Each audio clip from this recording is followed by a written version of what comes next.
Magkakagulo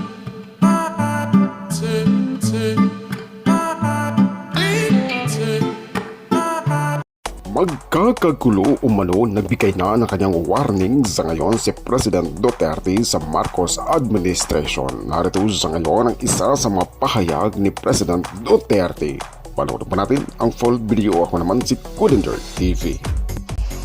Kung sino yung gumagawa ng ganun, pwede bang sabihin ko sa inyo na do not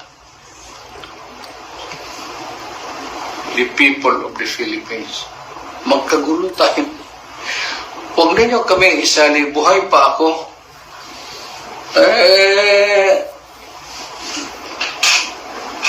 Saka nandyan yung military pati police hindi papayag ng I know them. The ever vigilant na military pati police.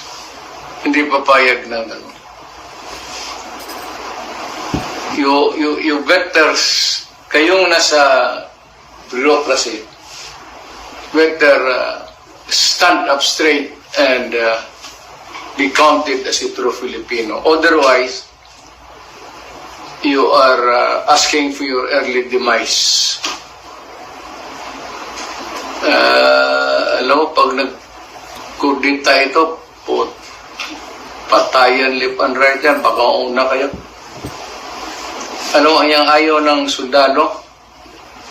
Naghihirap na nga sila para sa bayan, tapos sila nakawan pa ninyo ng pera. Hindi, ibigay na ninyo sa mga sundalo sana yan. Bakit pa ninyo, not good. Pinag-warning ako sa inyo, huwag kayong gumagawa ng ganon. Pagka marami, hindi papayag ang sundalo niya. Iyarihin kayo, sigurado ako niyan. Kilala ko ang sundalo. Naging presidente ako. Napipigilan lang. Pero pag if it goes haywire, bahala kayo.